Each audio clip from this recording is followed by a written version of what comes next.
thought I said as a T at the end there. Endless Summit Podcast. It's almost like a tongue twister for a second. Starting off on the right foot now. Let's go. Hey, man, we're here. This is how we start. We're real. This is We're not Monday. editing this out. Nope. We're real. I love it, man. How you doing, Brett? I made it, man. Yeah, How are you? I'm good. Good, man. A lot Good. better than most weeks that have happened in the past, so I'm happy. Yeah?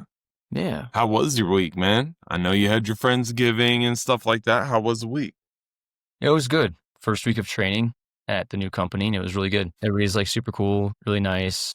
It's a lot though. It's all technical software lingo and just training that like it's like, okay, cool.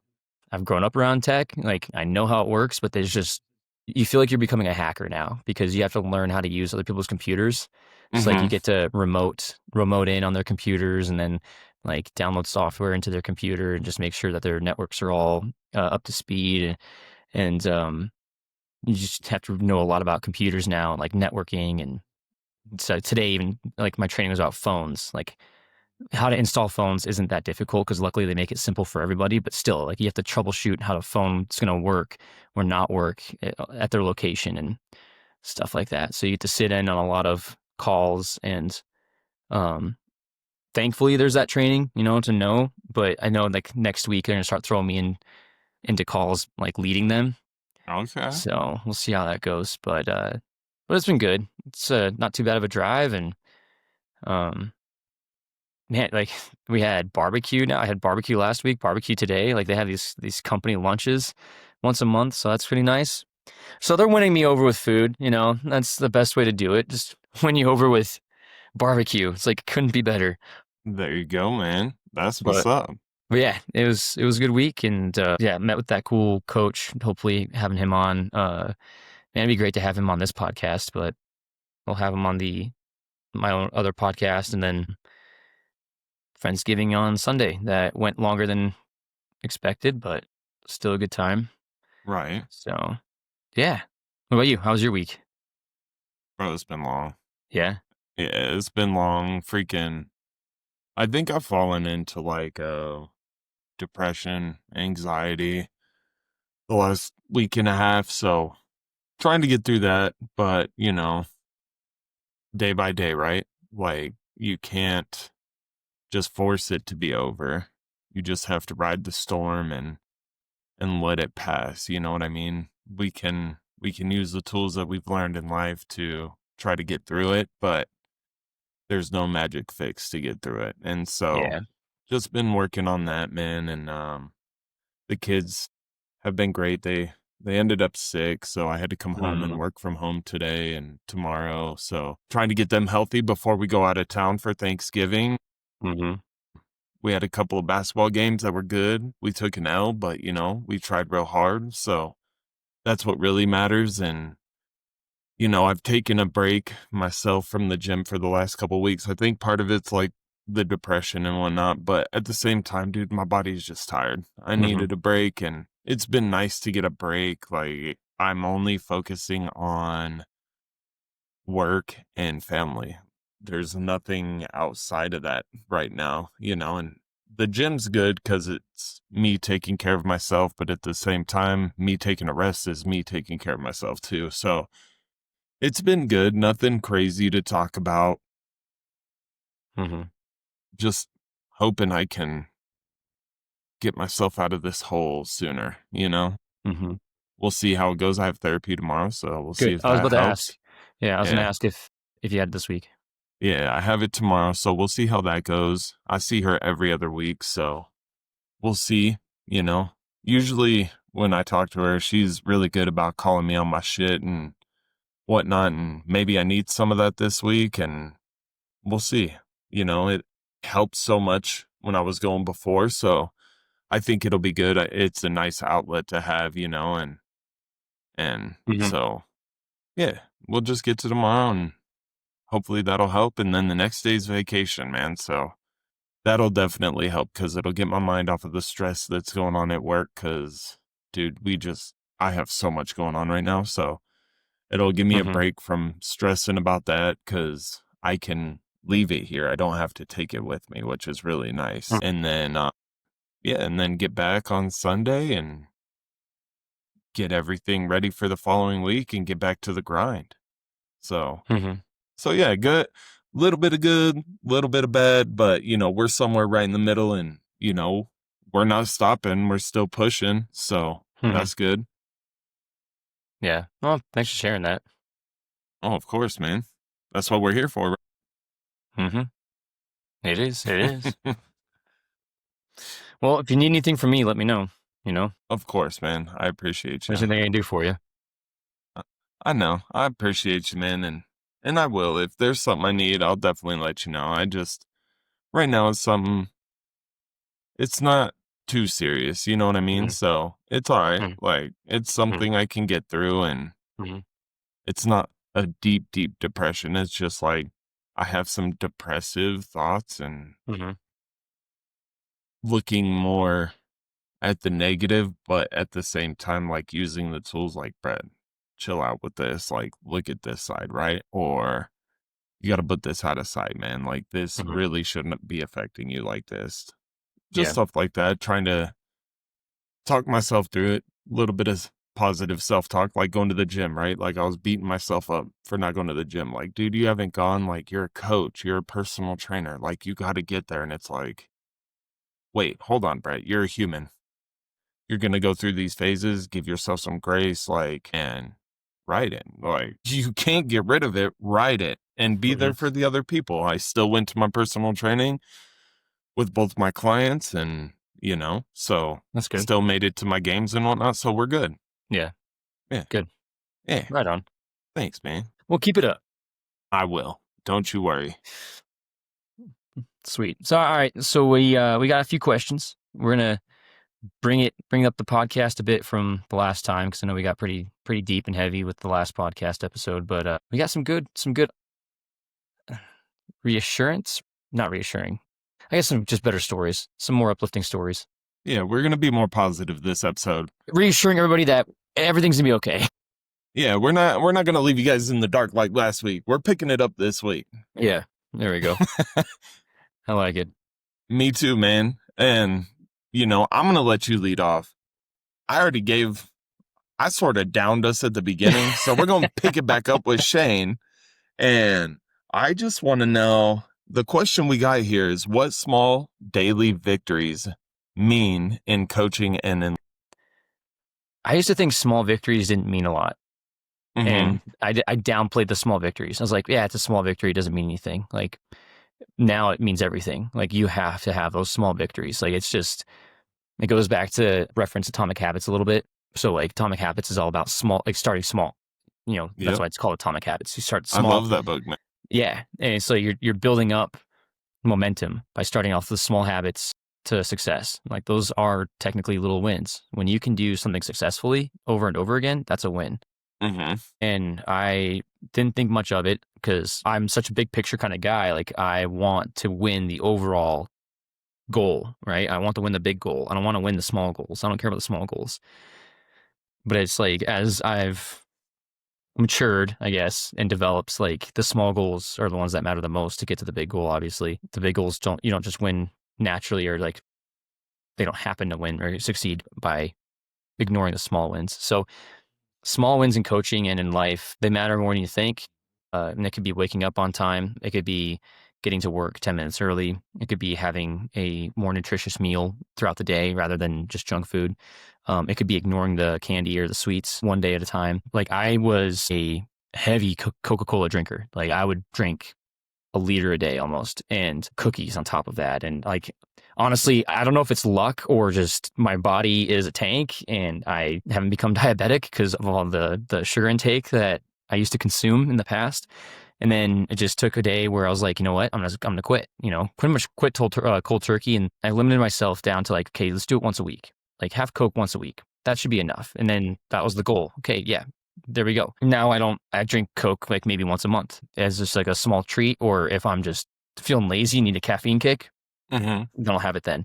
Working out. So I used to work out inconsistently. I was bad at it for years. Like I was really good and disciplined through college, and like, I became disciplined in Seattle, and I moved there for like a year. Then I stopped paying for a gym membership. Like life circumstances, broke as shit, couldn't afford anything really, so I stopped paying for a gym membership. And then my workout habits, of course, went away. I got lazy and would try to work out here and there, but it just was never consistent enough for me to actually see results until a couple of years ago. One of my buddies took a video of me, and I was so embarrassed about how my body looked because we were at the lake. And I'm like, I look flabby and out of shape. And like, who is this guy? Like, I don't look good at all. And so I set a new goal where I wouldn't go more than 5 days without working out. And so I wanted to get to 100 days, not consecutively. There we go. But I wanted to make sure I got to 100 days. So my little wins were getting to 100 days. I got to 100 days. It took me like 6 months, 8 months maybe, Mm-hmm. to get to that full 100 because I was honest. I held myself accountable. If I did go more than 5 days, I'd start over and start at one. There were a couple times where I got to like 30, 35, have to start over. That feeling of starting over sucked. And so I was like, all right, every time I'd start over, I want to go further. I want to go further. So then I got to the 100. And so now the next goal was I'm not going to go more than 3 days without working out. So every time I went beyond 3 days without working out, I'd start over again. Um, that helped build the momentum and like the small habit of working out again. And now I feel great. I'm in great shape. And then also to keep that up, I started making healthier decisions with eating habits. I'm a huge snacker. I love snacking throughout the day. Well, I've limited my snacking now. I've limited my portions down. I used to the swimmer diet. So the swimmer diet, dude, I was consuming 6,000 calories a day, maybe more than that. And I had to. I was burning 6,000 calories a day as well. My parents put a heart rate monitor on me to check because they didn't believe how much I was burning off. And lo and behold, I'm burning off 6,000 calories every practice or every day from practice. So I was trying to consume as much as I could. That's called a swimmer diet. You can just eat anything, everything in front of you. Mm-hmm. And some people are able to discipline themselves after they're done swimming because they realize they're not going to expend that much energy anymore. Like the calories aren't needed or necessary. Others keep the swimmer diet going. They just eat. And unfortunately, they become overweight. Luckily for me, like I had a fast enough metabolism to keep up with my body after I swam because I know I didn't stop eating the 6,000 calories. I kept it pretty close to that, I think. And I wasn't tracking as accurately as I did in high school, but well, I guess I didn't track at all in high school, to be honest. Like I was just eating everything.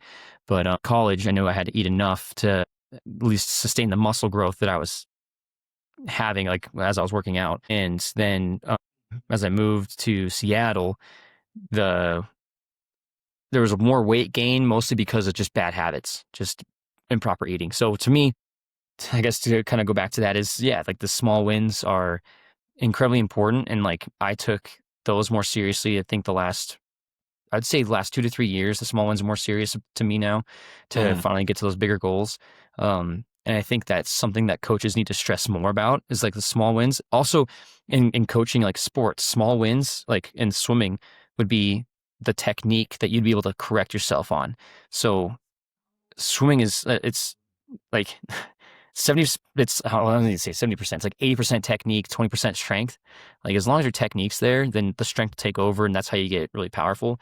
If your technique's not there, it doesn't matter how strong you are, you just can't power through the water. So a Mm-hmm. small win would be going to the fingertips. Like, I mean, this is kind of fun. I like reminisce about this right now, but going from fingertip to wrist to elbow to shoulder, head positioning. So like chin, you have to be at a certain angle. And then as you're breathing, like making sure your mouth is just barely above the surface of the water. So like those would be little wins. Oh, I don't know if I'm losing. I'm gonna wait.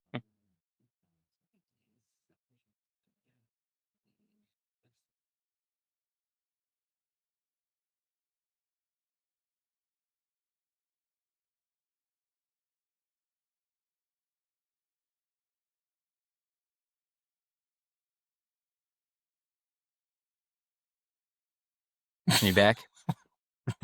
You're back.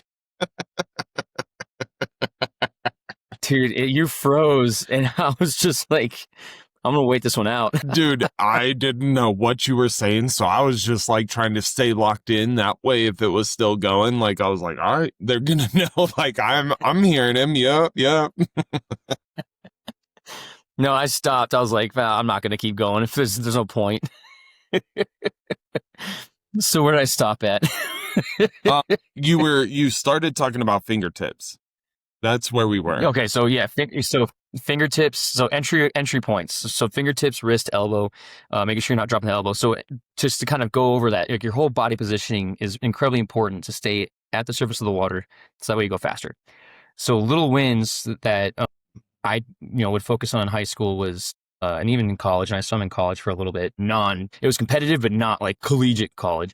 It was a master's program. Anyway, the little wins would when I have my coach tell me, yeah, perfect. You got perfect pinky positioning, relaxed hand, elbows up.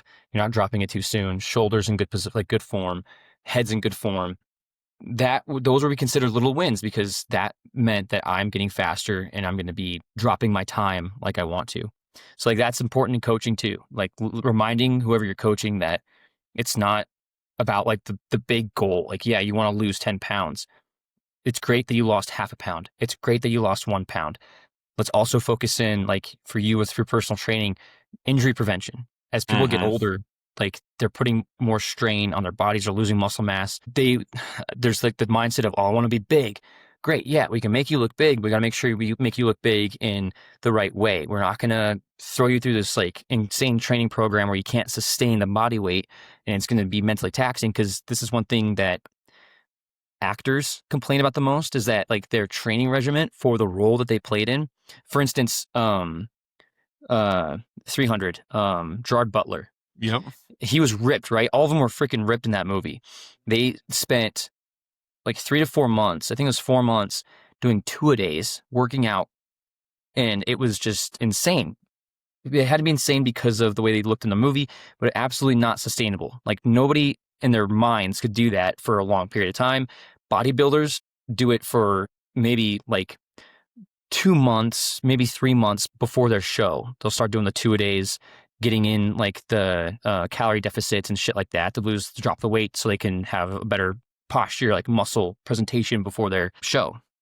But by no means should anybody go into that mindset of like, I want to look like this 100% of the time and I'm going to do like two-a-days for the rest of my life. Like, yeah, okay, you can do two-a-days if you do like a morning walk and then you do a hard workout in the afternoon. That makes sense, but you're not going to do two insane workouts. Doesn't make any sense. Like you're doing injury prevention on top of the growth plan that they want, but you have to make them known like, hey, you're not going to see improvement until X amount of days.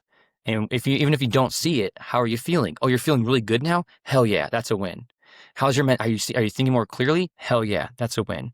Are you making better choices? Hell yeah, that's a win. Like those are little wins that people need to kind of keep track of. It's not like just losing the 10 pounds or 20 pounds. And same thing with mental coaching. How are you making decisions? Are you slowing down? Like, are you somebody who rushes through things? Are you like taking a breath and slowing down now? Are you being more mindful about what's going on? Are you watching your ego? Are you checking your emotions? Like, those are the little wins that nobody really, I guess, pays attention to. And that's where we come into play to remind them, hey, you're doing great, right? Don't beat yourself up just because you're not seeing the exact results. There's other things that are happening along the way that you should be proud of. So, very long-winded answer from me, but there you go. No, I like it. With an awkward pause in the middle.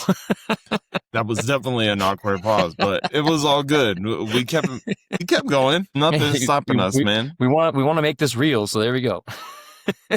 There's one of our small wins for the podcast. Keep Yeah. going through the hard time. Yeah. Yeah, exactly. Yeah, when things buffer, when they look like they're buffering on my end, so I can't wait to watch the playback on that. Shame.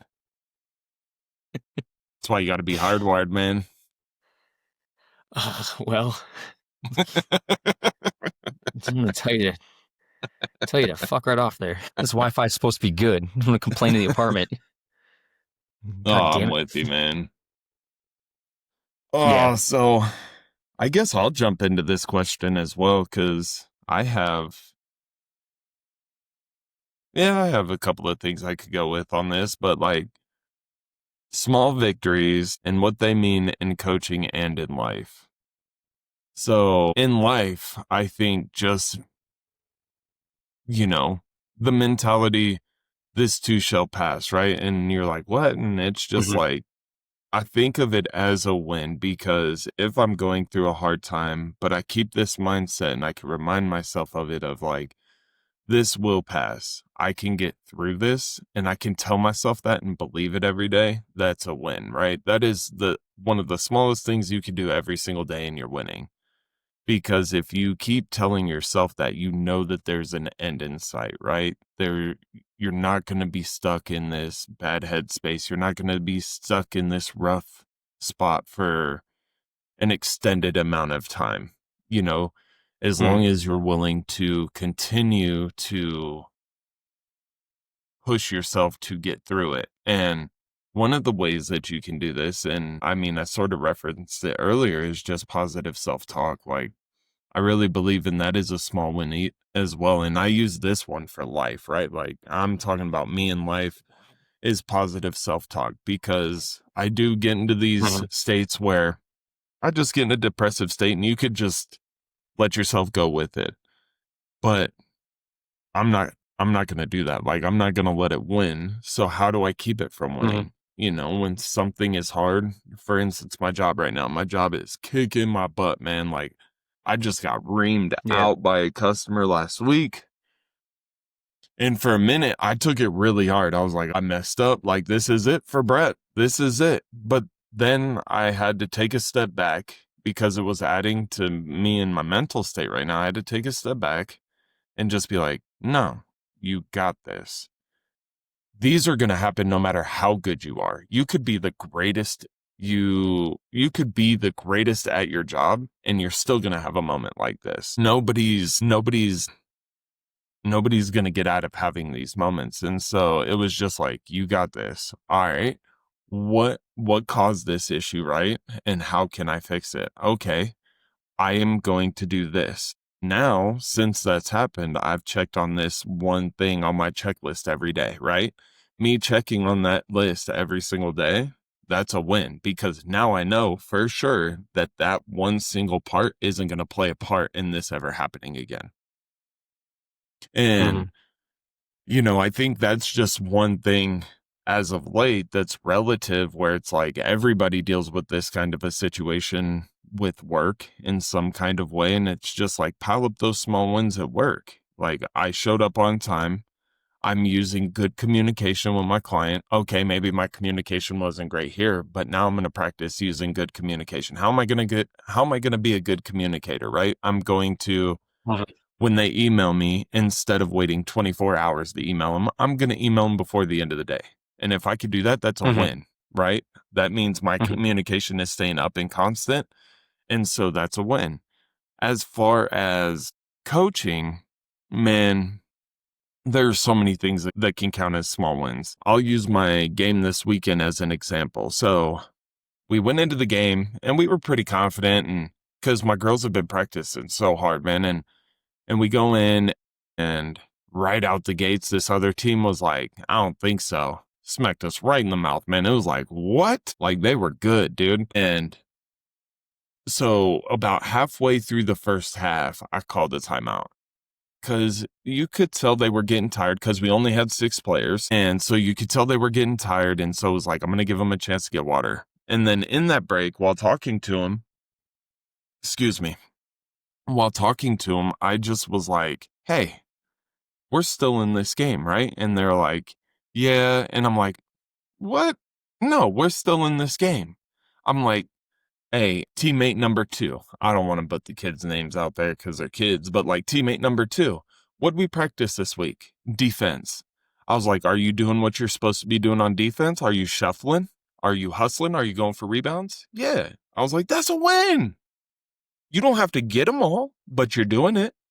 The more you do it, the more you practice it, the more you just give as much effort as you can, you're going to get even better before the season ends, right? And so, Mhm. I picked on that one kid and I'm like, look at what you're doing, right? And then later in the game, I subbed out one of my players. She's one of my youngest and smallest players. And she comes to the sideline and we're just talking. She helped out and like stole the ball, or she got a rebound or something. And she's the smallest one by a mile, bro. And it was like, yo, you did amazing. Did you get that? Yes, I did. Be proud of yourself. You did this. Like, just trying to highlight those small little wins, right? Like, It doesn't have to be the whole game. It can be a moment from the game. Like Mhm, just trying to highlight that, turn that into life. Highlight mhm, that small win that you had. You're going to be able to build off of that. And, at the end of the game, we're not doing too well. It's over, but it's like, hey, call timeout, timeout, get back over here. I'm like, hey, so all you guys, what'd we practice this week? They're like rebounding. I'm like, all right, I don't care about the other team. I was like, I asked teammate number 3, I was like, are you going to let anybody on this team beat you in rebounding? No. And I'm like, go show me. Go show me. Yo, went out there, showed me. And after the game, it's like, look what you did. Look what you did. See? So if we could take these small wins and keep on building them, we're going to be able to play a whole game with all those wins. And that's when our team really comes together. mhm. But I was like, we're a new team. We're still figuring it out. And, like, I think only two of my. No, no, no, no, no, no, no. There's probably half the team that hasn't played competitively. The other half has. And so it's like half of our team hasn't played competitively. This is different. This isn't junior jazz. Like you really have to be on your stuff. So you guys are going to get it. Keep building up these wins. So practice when they do really well. I'll be like, let's go. Like I get pumped even for the littlest thing because I want them to know how well they're doing, right? I want them to recognize that this game, this practice didn't go great, but man, I remember this one time I did this right. I'm going to try to do this more. And that's just going to make them better.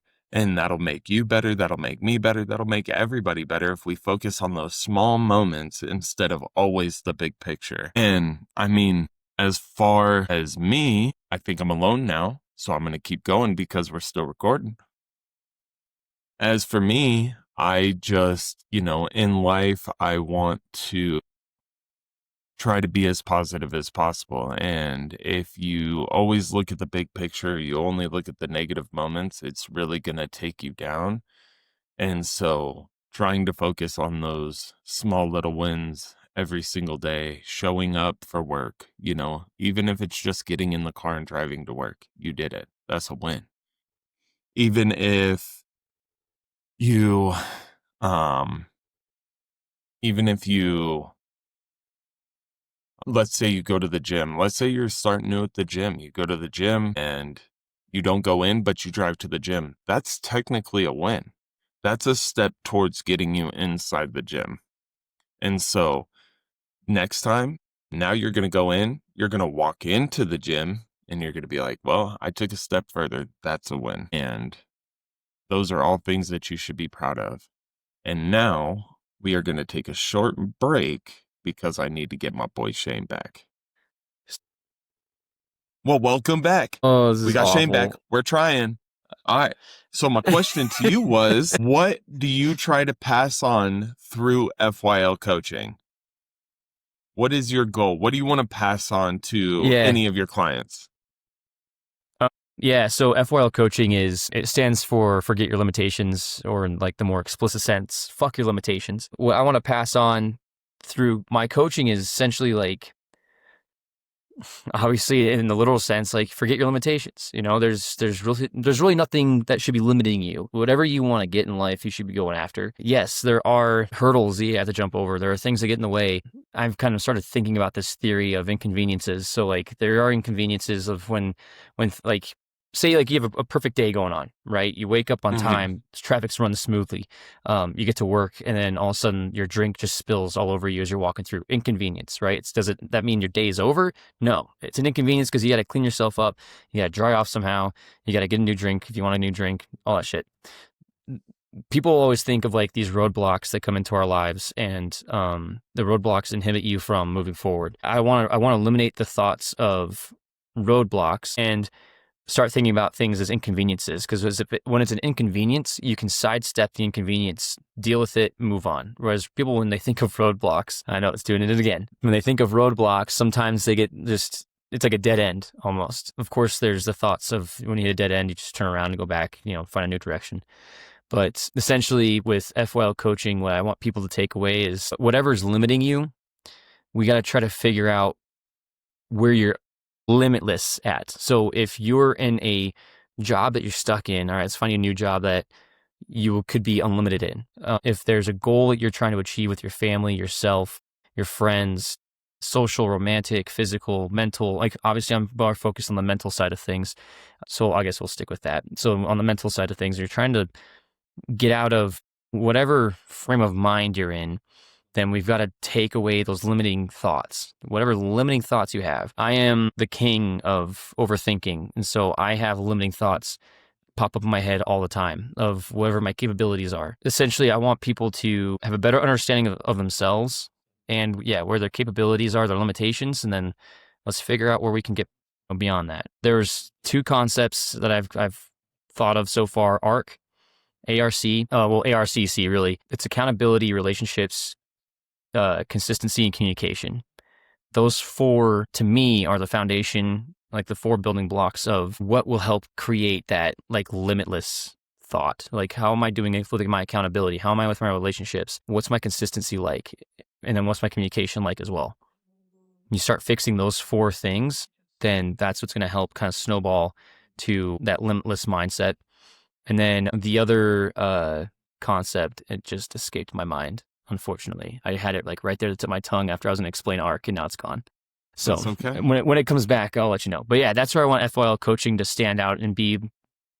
And also, like, it's the no bullshit kind of coaching. Mm-hmm. I don't want people to feel like I'm here to hold your hand. I am here to like be in the mud. Like we talked about this last time. It's like I'm sitting in the mud with you. I love that visual because yeah, coaching is about getting like basically dirty with whoever you're coaching. You don't want to be seen as this person who has their whole like life together and they're high and mighty. Like, yeah, you want to set the example of what to do when shit happens. Like when shit hits the fan, that's where you set the example of how you're going to handle it. Like how you react to the negative is what you're setting the example for. But I'm not going to be the guy that's like holier than thou. My life is definitely not put together in a way where like I'm going to look down at other people and be like, you have to emulate. You have to be me. If you want to be the best version of yourself, you have to be me. That's not the case at all. I want to be the best version of myself, and that means I got to get down in the muck of my life and like look inside and start, cleaning up whatever needs to be cleaned up. I'm gonna do the same thing with people I coach. I'm gonna get down dirty with you. Let's figure out like what we need to clean up in your life that really brings out the pure sense of yourself. Mm-hmm.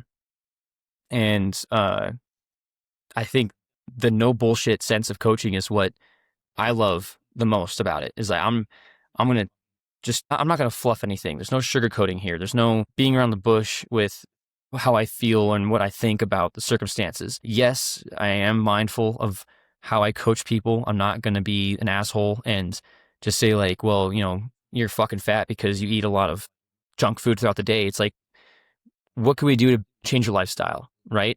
And if there comes to a point where you ask me what my genuine opinion is of your life, I'm going to give you an honest opinion, but I'm not going to be a dick about it. I'm just going to say, like, look, based off of what you've been telling me, this is coming, like, it's purely coming from a place of love because I care about you and improving you. So I'm going to say it straight up. Like, hey, you have bad, like, eating habits. We need to change your eating habits to making those, better decisions or the mental stuff. Because I know diet affects mentality all the time. So like if you have bad thoughts about yourself, okay, let's start doing gratefulness. All right, give me 3 things you're grateful for today. And then we'll start building from that. And if you ask me, like, what do you think my mindset is? Yeah, your mindset's shit, but it doesn't mean it can't be fixed.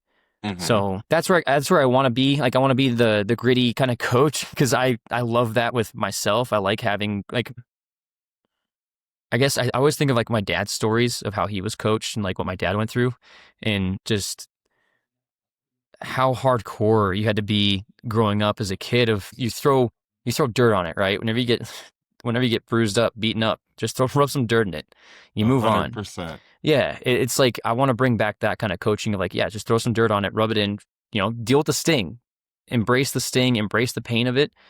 It's hurting you, but that's also reminding you that you're alive. It's also reminding you that the pain's there for a reason, that you can still move forward. The bad day is when you don't feel any more pain. That's a bad day, right? You can still have a good day at the end of the day. But I have to be mindful of communication. I have to be mindful of how things are translated because I don't want my coaching to seem like I'm being negligent by any means. I don't want it to seem like I'm being careless. I don't want it to come off as if it's my way or the highway. I'm taking my experiences, I'm taking what I've learned from coaching, and I also want to take that mindset of like the battle hardened mindset of like, it sucks and it's going to suck, but we're going to get through this. All right. We're going to clean up whatever needs to be cleaned up. We're going to make you stronger mentally, physically, emotionally. And then we're going to see what happens from there. You know, like once we get you like the basics, the foundation set. Mm-hmm. God, I wish I remembered the other thing that I came up with the other day, but I guess the other month. Yeah.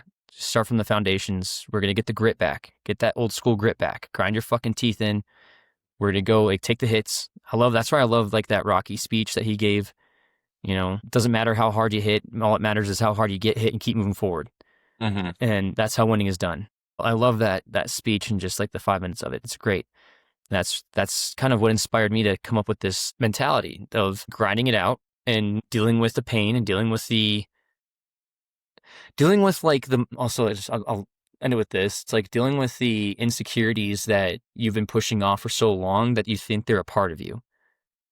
I think that's the number one thing that people feel like they can't change is the insecurities, like their mentality of like, well, you know, I'm selfish or not. Sorry, I shouldn't say selfish. I'm a very jealous person. I'll say that. Like jealousy to me, you can still be jealous, but there's a healthy jealousy. There's a toxic Mm-hmm. jealousy and a healthy jealousy. The toxic jealousy of is when you take control. You take control over everything. Like you just basically wrap your hand around everything. You're like, you know, whenever's in my presence, I'm going to control it because I can't handle my jealousy. And then there's a healthier jealousy of like, yeah, I get like Allison. I'll get jealous every once in a while when dudes are checking out Allison, and this is also like a kind of a fun thing for me because they don't suspect that I'm with her. So it's just fun when I come up out of nowhere and like she gives me a kiss, and then guys are like, "Well, what the fuck? Like, this is this doesn't seem right," but it works. But like, there's that healthy jealousy in that way where I don't want any control at all, but I do like I respect the I respect what she does still. Like I'm giving her the freedom to do what she wants. Like I'm making sure that she's taken care of. But yeah, like jealousy's gonna come in every once in a while and raise its freaking horns, but I'm gonna be like, no, it's okay. Like we're fine. Everything's good. I think that was a terrible example, maybe, but I don't think so. I think it that's plays just in. that's just the And it it's came to mind. relatable, bro. You're sitting here talking about this, and I'm like, man, I was like toxic jealous when I was young, like so bad. Now, That's like, yeah, it's a little bit better, but there are times, man, like where it's like, Marquis, like, I'm gonna go do this training or this conference or go to this school, and I'm like, she's surrounded by all these dudes that are smarter than me.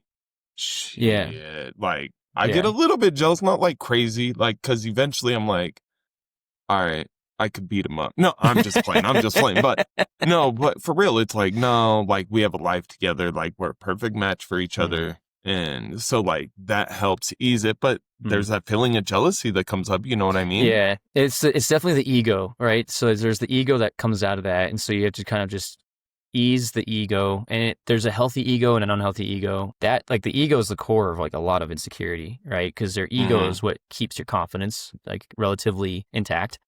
So you can have a healthy ego that keeps you have a healthy confidence, and then you have an unhealthy ego that creates the jealousy slash controlling slash like I'm not gonna say narcissistic because narcissism is a whole other animal on that end, but you just develop this like self awareness of like, well, you know, she better not like be looking at other dudes while she's out because that's gonna be an issue. And granted, I'm not trying to say that like go down that route, but essentially like, you start overthinking, right? You start Mm-hmm. overthinking what that person is. You start making assumptions. You start accusing. You start putting yourself in a bad spot because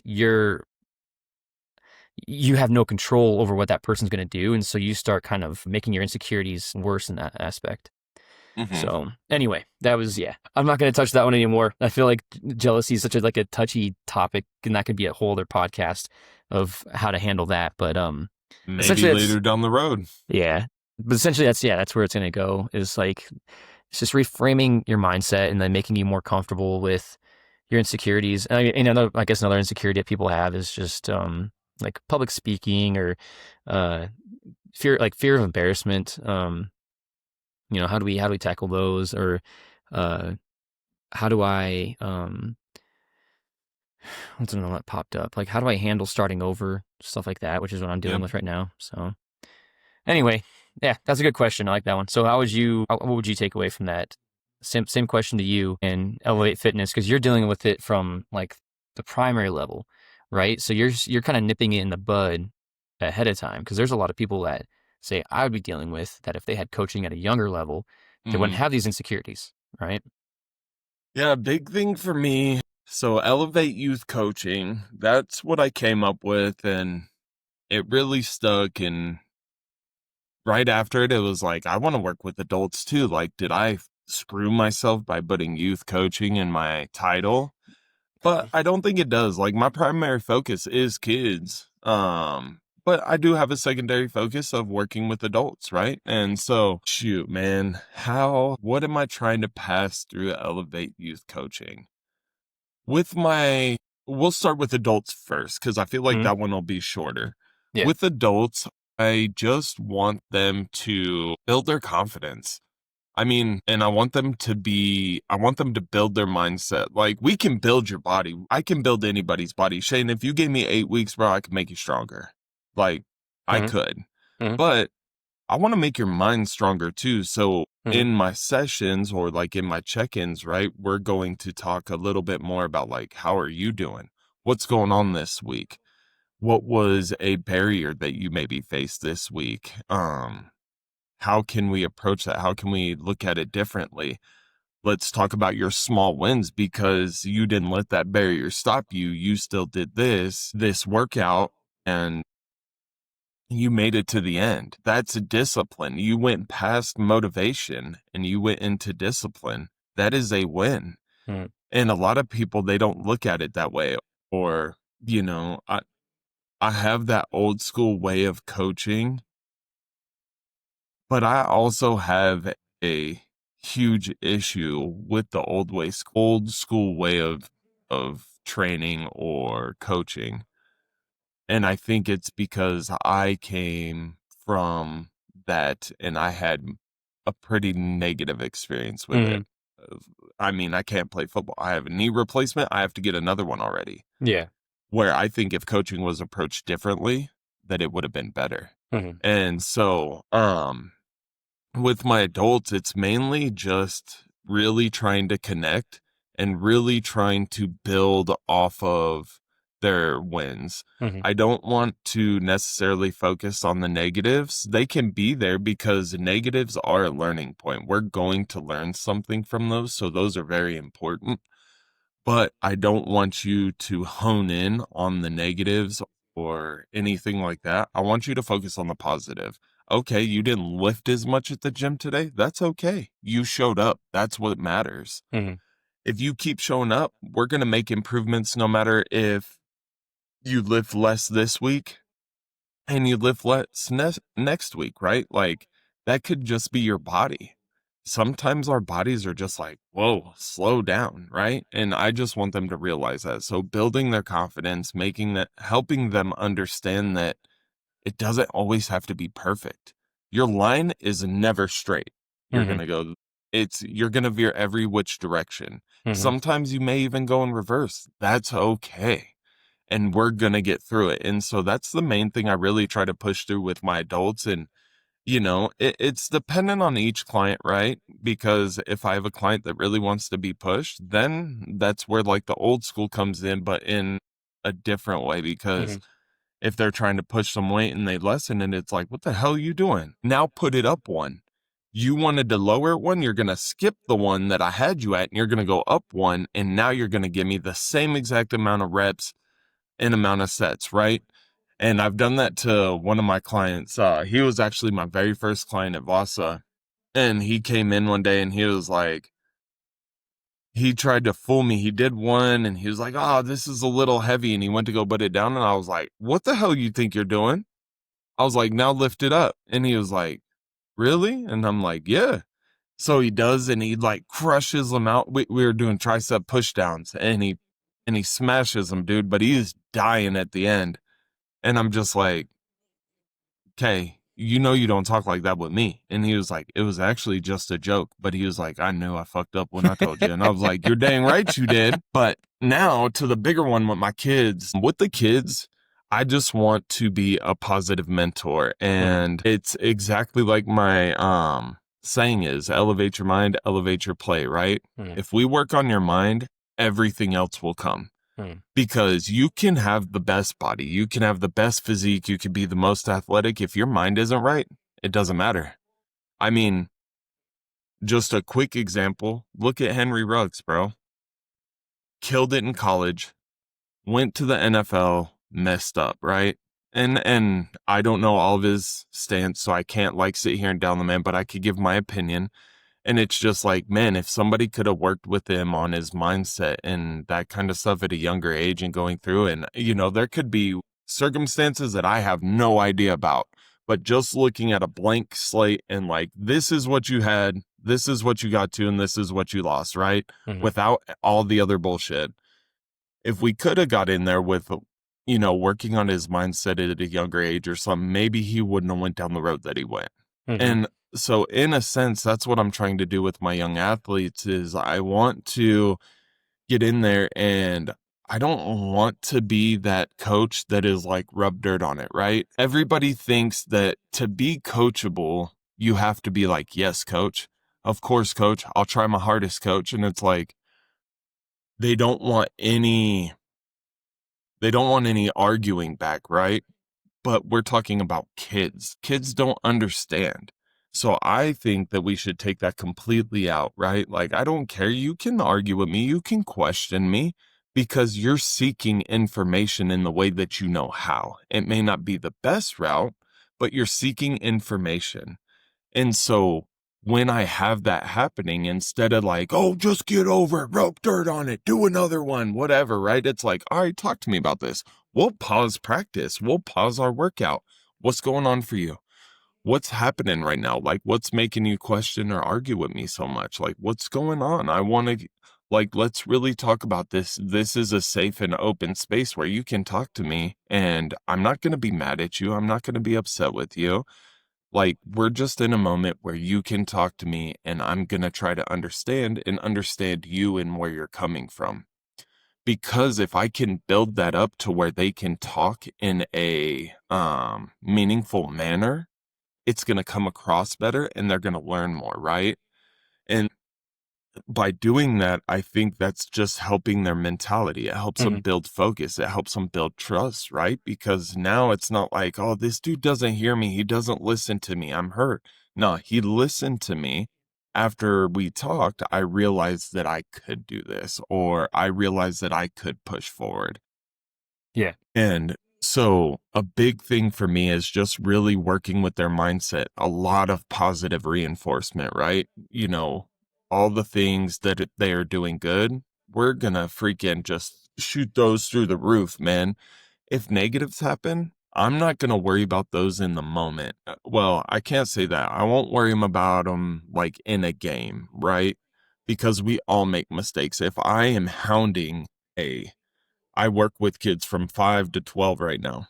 If I hound a kid about a mistake from 5 to 12 during a game, that game is going to now be more negative for them than it will positive. Mhm. 100%. And I see it happen all the time. So instead, it's more like, hey, forget that play. Like, I mean, listeners have heard it already, but we talked about my quarterback. He threw a pick, got really down on himself. I could have been, like an old school coach. Come on, you know better, blah, blah, blah, blah, blah. You don't throw that pass, whatever it may be. Nah. Hey, man, timeout, timeout. Hey, what's going on? Why are you so upset? I threw an interception. That's okay. Like you're not Matthew Stafford the last 4 weeks throwing no interceptions. You're freaking Patrick Mahomes. It happens. You throw interceptions, right? You're Josh Allen. He throws interceptions. He's still Mhm. one of the best quarterbacks in the league. It happens and it's okay. Mhm. But now we got to teach ourselves, hey, it's okay. I can come back from this. Mhm. And when you approach it that way, I've seen more positive approaching it that way than I have negative. The the youth tend to adjust in a different way for the game because I think it's just like, hey, my coach is confident in me. Even though I made a mistake, I could be confident in myself because I made a mistake, right? And so I'm I'm just really big on I want to mentor these kids in a way to where I build that confidence and I build just their mental toughness in general. And I don't think that the screaming and yelling and hounding and coming down on them really changes much.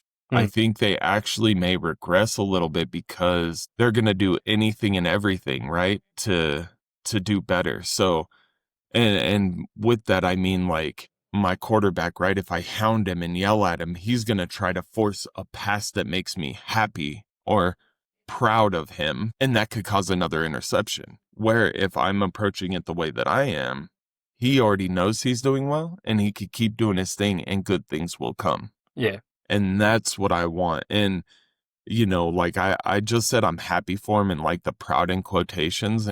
And the reason I did that is just because when you tend to tell kids that you're proud of them, now they're doing things to make you proud. They're not doing it for themselves anymore. Whereas if we change our wording a little bit and I'm happy for you, right? Now they're taking ownership of that. And they're not trying to do well to make you happy. They're doing well for themselves because Mhm, they know that, hey, coach is going to be happy for me because I'm proud of myself and I did this, right? mhm, And so I think just the main thing is building confidence and building mental toughness through just a different style of communication. mhm, Not the hard ass, not anything like that. Maybe a hard ass, but in a different way, mhm. where I'm trying to understand and I'm trying to be a safe space for them to have somebody to come and learn. Somebody that's not going to get frustrated with them or Yeah. I think anything that, like, like, with the age group you're at too, sorry to cut I didn't mean to cut you no, off, you're good. You're but good. I think, like, the way you're handling it is spot on for the age group that you're dealing with, because as you get older, like, how do I say this? As a coach, from what I've seen, it's more accepted that you can kind of have a little bit of a fire with your athletes when things go Mm-hmm. wrong, like Yeah. high school and college, because they're emotionally mature enough to understand, like, when you're pissed, it's okay that, I guess, as a coach, it's okay for the coach to be pissed at the player, so long as they're being respectful about it at the same time. Like, when coaches are mad and they like yell at them, they're not cussing them out or anything. Like, say, for instance, like Nick Saban comes to mind for Alabama. He would yell at his players if they messed Mm-hmm. up, right? But he would still have carry that respect for the same player. Like he Yeah. had, but this goes back to expectations. I guess that's where I should start with. When you're setting expectations as a coach of, hey, I'm gonna respect you as a player. I'm here to coach you. I'm here to bring out the best out of you. Mm-hmm. However, there's a coaching style that I like to emulate. And so that coaching style might be where if you mess up, yeah, I'm gonna yell at you. I might cuss you out a little bit, but I'm still gonna love you. Like I'm looking out for Mm-hmm. like your best intentions. Some people might say that that's kind of a cop out, like you're just looking for excuses to yell and be pissed off. But when you're doing it right and you're only getting mad in certain situations, especially when you're pushing for excellence, right? Alabama was such a great football team under Nick Saban. They were the team to beat every year, pretty much. Like he had high expectations, high standards, and he expected all of his players to make sure those standards were met. So yeah, he had a little bit of a fire in his coaching where he would get pissed and get in their faces and shoot them out because he knew better. Like he knew for his team, like this is what I'm carrying you at, and if you're not going to get mad at yourself, I'm gonna get mad at you for you. But Mm-hmm. for like the kid, the age group you're in, yeah, absolutely. They need to be heard. They need to be understood. They want to feel those emotions. They need to feel those emotions. Mm-hmm. They need to be like coached through those emotions. Yeah, it's okay to be angry. It's okay to be sad. It's okay to feel this way. Yep. How are you gonna respond to it?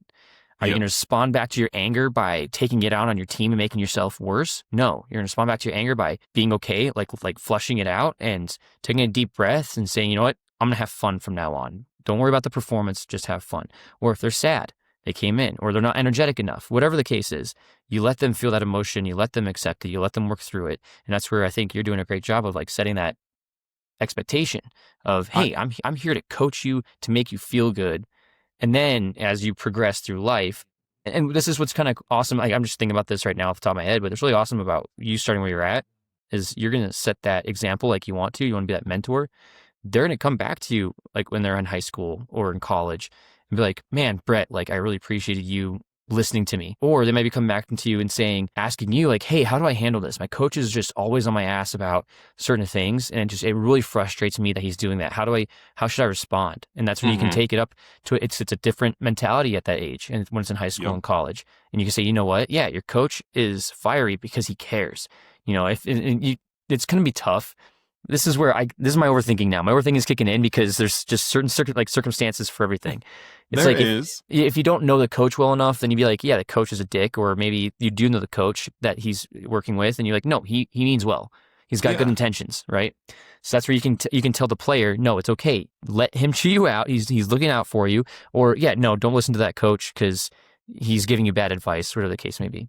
But yeah, and that's exactly where I'm coming from, right? Is because at that high school level, they do get a little aggressive with you. And in college football, they definitely get aggressive with you, or basketball, hockey, whatever you play. But if you don't have the right kind of coach that can help you set that mindset before you get there, you're not going to be emotionally mature enough to handle that. And that's where you start to falter, right?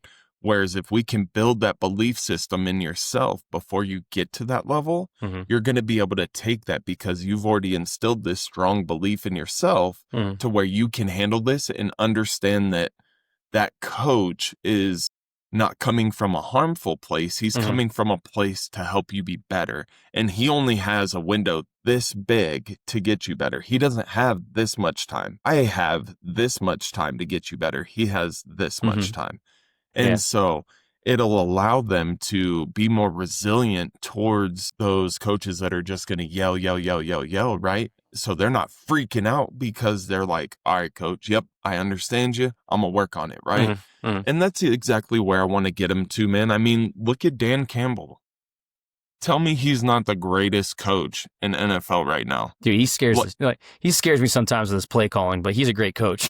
But dude, like, I'm talking outside of play calling. No, like, I know, yell at you. I know, yeah. But it comes from love. It comes with love. Like, and you can see this feel. Like, you can feel it, you can see it. He'll yell at you, but he'll cry with you too. Yeah. You know what I mean? He'll have a calm conversation. Like, that is the definition of a coach to me. Like, Dan Campbell, outside of Dan Lanning, are my favorite coaches, man. Like, they really are. I hope they make a documentary about him, or he writes an autobiography about his life, because I'd love to read it or watch it. Same. I'm with you, man. I love watching because they did, so on Netflix, this is a tangent conversation now, but on Netflix they have the quarterback and like the receivers specials. So the receivers, they had Amon-Ra, and then now for the quarterbacks, they have Jared Goff. I don't know why I'm blanking on names. Bro. Thanks. I got you. It just goes to show how much of a fan I am. You say apparently. You're a Detroit fan, but whatever. I'm a true Detroit fan. That's embarrassing for me right now to blank on their names. That was it's bad. All right. So yeah, the specials, but it's cool to get some insight from them, and then see Dan Campbell also be interviewed. It's like, yes, like I want to work with that guy. Like I want to be coached by him. Dude, that's what I thought. What's that show on HBO? See, now I'm talking all this Hard shit, Knocks. and now, yes, when Detroit was on Hard Knocks, man, that was the point in time where I was a big NFL like players guy. I didn't really care about teams. When that came out, I was a Detroit Lions fan from that point on. I mean, I was a Detroit Lions fan before Such that. Such a cool Matthew story. Stafford. Yeah. Well, yeah, Matthew Stafford's great. I want to say we as a whole for the Detroit fan base, because like he got his Super Bowl ring with the Rams, and nobody could be mad about that because he tried so hard while he was with Detroit. Yeah. You know, he had some great players for a little bit, and he was just so committed to the team and to winning that we all just fell in love with him. And now Jared Goff is great too, and we're all in love with Jared Goff. But when Stafford got his Super Bowl win with the Rams, we're like, you know what, good for him. Like he deserved it. Like he earned that shit. Agreed, man. I'm with you. Yeah, but so that kind of. We get a little sidetracked. It's okay. Yeah. We're only human. That's the whole point. Yeah. We're men talking about sports. Yeah, it's about to happen. But man, on another note though, like I really liked what you were saying about FYO. And I know accountability and all those things are so important. But like the thing that stuck out to me the most about yours with what you were saying was communication. I I probably still struggle with some communication, but I'm It's much better. it's But hard. Everybody can improve on that. You mhm, just me too. I can communicate better. Language to me is super important. Like, admittedly, the last 6 months I've been in such a weird fog and like memory relapse. Let's just call it that for mhm, now. That I'm forgetting certain words, and it's freaking me the hell out that I'm forgetting these words because I care about having such a good vocabulary, for lack of a better description at the moment. But because communication to me is really important, and I'm glad that you were able to reflect on that and like have some commonality uh-huh, there. Because yeah, it's yeah, absolute. That's why I have it in my uh, acronym. So 100%, man. There was a point in time. Hopefully, Marquis doesn't get mad at me, but it is what it is. But there was a point in time where me and her were really struggling, man, and honestly, a lot of it came on me. I was a terrible communicator. I never really learned how to communicate effectively, like throughout my life. And communicate, like starting therapy and really working on communicating and like when to communicate. I mhm. mean, I'm not working on my vocabulary. I'm not trying to use these big old words. Like, I'm just gonna be me. I'm not out here Yeah, to no, I like be that. a freaking, I don't know. I don't even know. The person, people that use big words. I'm here to be me, but how do I communicate where somebody can understand where I'm coming hmm from? And Yeah, honestly, yeah, working with my therapist, I changed my relationship and only for the better. And good. dude, communication is so freaking important. So like Yeah. that really stuck with me, and I love the fact that you're gonna have an emphasis on that, like for real. Well, and it's the emphasis, I guess, for the coaching standpoint is that I want to show or like teach people that proactive communication is important. Hmm. Expressing how you're feeling, what you're thinking is important. Follow communication is important. Like, it's not just how we communicate and the way we communicate, but what are you doing to make sure all your bases are covered while you're communicating? Like, are Hmm. you reaching out early enough? Are you reaching out, like updating during? Are you having a good follow up conversation afterwards? Are you listening too? Like, communication is not just about talking, it's about listening. Are you listening to listen? Or are you listening to respond? Amen. Like, you know what I mean? Like, that's where people want to be heard. Like, they want to be heard more than they want to understand. And so you're always gonna like run into people who don't listen to like actually understand where you're coming from. They just listen to respond, and they kind of regurgitate, or they essentially like don't make you feel like you're being understood or heard. So Hmm. that's where, yeah, again, all of them, accountability, relationships, and consistency. That's where I thought, like, okay, those three were first, and the communication Hmm. kind of came right after that, Well, because it's just as important. and with that, dude, like just something in my life that I'm working on maybe here soon is, I mean, you probably know you and Allison have been together for a while, but me and my wife tell each other that we love each other every single morning. Oh yeah, Every we single say that a morning. lot. And I do. I love her more than anything, but I can't remember what it was, but I just saw this thing and it made me think, and it was like, what if, okay, I can continue telling her that I love her, right? But I want to communicate like how much she means to me. Like, what would it be if every morning I just said, I'm grateful for you?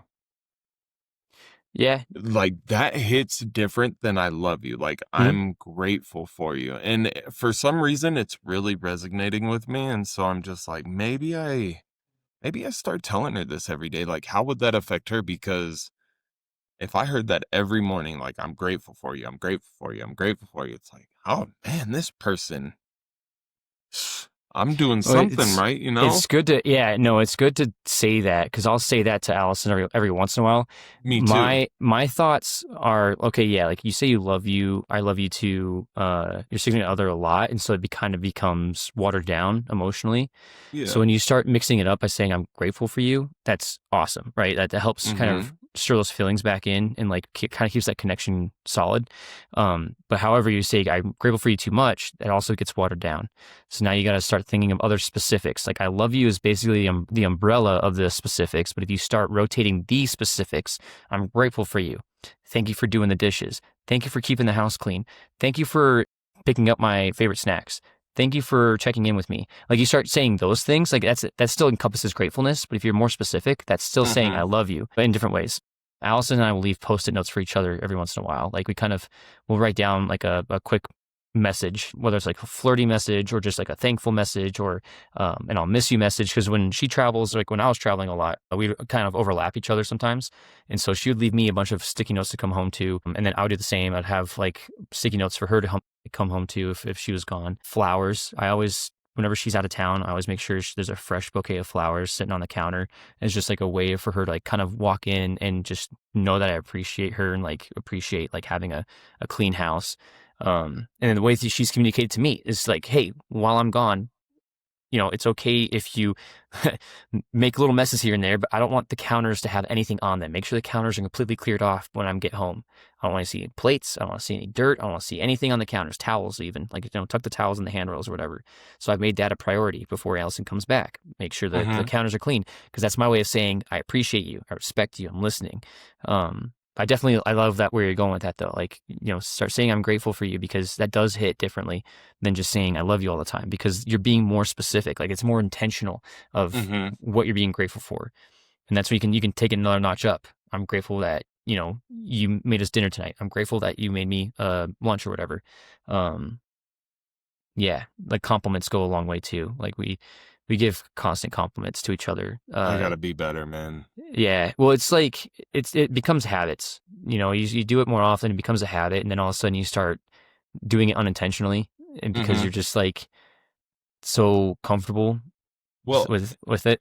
and see, that's the crazy thing. So Marquis is that way. She compliments me. I mean, I don't know a better communicator than her, for real, man. And that's why she's a therapist. Exactly. But I'm over here and I feel all these things, but I don't say it to her because sometimes I just feel fucking awkward. We've been married 10 years next month. Nice. Been together 12, and I'm still like, I can't say that. That's weird. And I don't know why. And like, I think it's the way you were raised. Yeah. I was never raised that way. Nobody ever talked. It was always by actions. And it didn't have to be anything crazy, but it's just the fact that if I didn't love my job, right? But I go every day, I work hard, I work OT. That's my way of taking care of you. That's me loving you, right? Yeah. And then it's just assumed like you did all this cleaning. I don't say thank you because you should know that I appreciate it. But I also, again, that comes from my childhood or my past, right? Yeah. And so she's hounded me for so many years about being better about this. And now we're talking about it on our podcast. And I'm like, I really got to do better. I have to do better. So it's like, all right, how can we start this? We're starting this when we get back. When we get back from Reno, I got to figure out a way to be better about this, because I know she would be very appreciative of it. And it would probably make her feel so much better. But I'm just like, know that I feel this way about you. Yeah, yeah. Put a sticky note in the vacuum. Put a sticky note in the microwave. Put a sticky note in the dishwasher when it's empty. But like, surprise her with little sticky notes. That would make her day, because that's like ultimately my sticky note idea came from my dad, because I saw him leave sticky notes for my mom before he'd leave for work, and he would put them. Mostly, he'd put them like on the cupboards or like cabinets for her to see, or in his lunch bag too. He would put a sticky note in his lunch bag because she would help make him lunch sometimes, or at least like get the Tupperware and all that ready for him. So he would put a sticky note in the lunch pail, so when she opened it up for him to like put the stuff in there, she'd see it. At least I think that's what it was. They're probably gonna correct me if they listen to this later, but Shane, I did not put no sticky note in the Tupperware. Well, I know they did sticky notes. I know they did sticky notes, but I just don't remember the exact process. But that's where it stemmed from for me. Like with Allison, it was like, what, that was a good idea. The funniest one Allison did for me was when she put a sticky note in the microwave. So I thought I found them all around the apartment. And it was probably like 2 or 3 days later, I needed to use the microwave, and I opened it up, and the sticky note said, using the microwave, huh? What you cooking? And just like, for some reason, just cracked me up. I was like, this is great. Like, these little things are just so fun. Yeah, I think love it, man. Try that, and yeah, whatever you figure it out on your own, obviously, when it works, it'll work, and I'm sure it's just going to make your relationships even stronger, I'm just glad I'm sort of surprised this came up, and then we talked about it a little bit, and I'm just like sitting over here. Brett, do better, man. Do better. This is the point. I am so supportive, and man, there's so many Yeah. things that I think every single day where she just will never know because I'm not gonna tell her. I'm just like, you should know. Shit. And I was just Fine. sitting here talking about how communication's so important, right? But I don't do this. Yeah. It's easier to communicate to kids when you're trying to correct their behavior than it is to communicate your feelings. Man. All right, we gotta set the example. I'm gonna start doing it Yeah, we because will. any man that dates my daughter better do the same thing. Hmm. Mm. Mm-hmm. I mean, we're getting towards the end here, Shane. Is there anything else you wanted to bring up today for everybody? No, I think we're at a good stopping point for as long as my connection can hang on to because it's starting to buffer again. Yeah, your computer's doing it again, man. Everybody's gonna listen to I this know. episode and be like, "These fucking guys, man." Like, hey, It's just me. we made It's it. my problem. I got to figure out. All right, pause. See you guys. Have a great one. Thanks for tuning in. I'm not. I'm not even gonna edit it. I'm just gonna leave it the way it is.